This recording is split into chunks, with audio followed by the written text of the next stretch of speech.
बिस्मिल्लाहिर्रहमानिर्रहीम अस्सलामुअलैकुम। तो कुछ मज़ेदार अलग सा और झटपट से बनाकर खाने का दिल है तो ये रेसिपी आपने ज़रूर ट्राई करनी है। इंशाल्लाह ये रेसिपी आपको बहुत ज़्यादा पसंद आएगी क्योंकि कम से कम चीज़ों के साथ ये मज़ेदार सी रेसिपी बन के हो जाती है तैयार।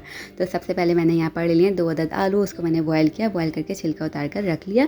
अब मैंने इसको रफ सा ग्रेट कर लिया। आपने ख्याल रखना है कि जैसे भी आप कंफर्टेबल हो इसको मैश भी कर सकते हैं, बस आलू के चंक्स वगैरह इसके अंदर ना रहें, इतना अच्छे से आपने मैश करना है। हाफ़ टी स्पून भर के इसके अंदर मैंने शामिल कर देना है मिक्स हर्ब्स। इससे इसका जायका बहुत ही अच्छा आता है। बहुत ही बेसिक इंग्रेडिएंट्स के साथ ये बहुत ही ज़बरदस्त सी रेसिपी तैयार होगी इंशाल्लाह। ज़रूर ट्राई करनी है, आपको इंशाल्लाह बहुत पसंद आएगी। 1 खाने का चम्मच भर के मैंने ग्रीन अनियन शामिल कर दिया, 1 टीस्पून भर के शामिल कर दिया chicken powder, 1 teaspoon garlic powder और हाफ़ टी स्पून सॉल्ट को शामिल कर दिया। सॉल्ट को आप कम ज़्यादा कर सकते हैं अपने जायके के मुताबिक।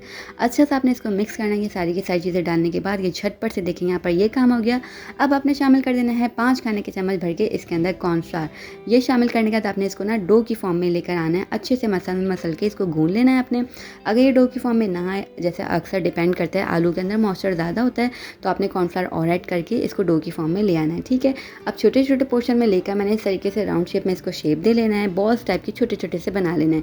देखें सिंपल से बनके तैयार हो जाएंगे, बहुत ईजीली बनके तैयार हो जाएंगे। इसी तरीके से सारे के सारे हमने प्रिपेयर करके रख लेने हैं। अब चलें जल्दी से दूसरा काम कर लेते हैं। तो यहाँ पर मैंने मीडियम टू लो फ्लेम पर तेल को गर्म करने के लिए रख दिया था। अब 1 बाय 1 करके आपने इसके अंदर बॉल्स को डालना है और मीडियम टू लो फ्लेम पर ही आपने इसको फ्राई करना है और निकालते टाइम आपने इसका कर देना है फ्लेम हाई, ठीक है। मीडियम टू लो फ्लेम पर आपने इसको फ्राई करना है, वरना क्या होगा अंदर से कच्चे रह जाएंगे। और इस तरीके से ना आपने हिलाते हुए इसको फ्राई करना है ताकि ये हर तरफ से अच्छे से पके और कलर अच्छा सा आ जाए। जैसे ही गोल्डन ब्राउन कलर में आ जाएगा बस आपने इसको निकाल लेना। ये देखें झटपट सी मज़ेदार सी रेसिपी बन के हो जाएगी आपकी तैयार। कलर देखें कितना खूबसूरत आ गया।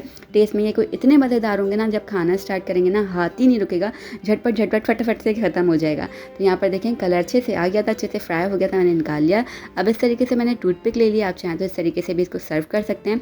आप इसको बच्चों की बर्थडे पार्टी में भी बना के आप सर्व कर सकते हैं और वैसे भी घर में बना सकते हैं। बच्चों बड़ों सबको पसंद आएगा। ये देखिए एक इस तरीके से भी आप इसको प्रेजेंट कर सकते हैं, मैं दिखा रही हूँ। और इसको केचप के साथ सर्व कीजिएगा, इंशाल्लाह ये बहुत ज़्यादा मज़ेदार सी लगेगी।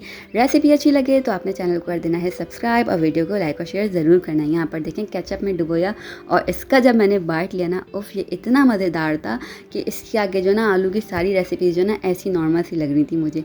झटपट से बन के तैयार भी हो जाती है ना। ट्राई कीजिएगा। हम फिर मिलेंगे, तब तक अपना ख्याल रखिएगा। अल्लाह हाफ़िज़।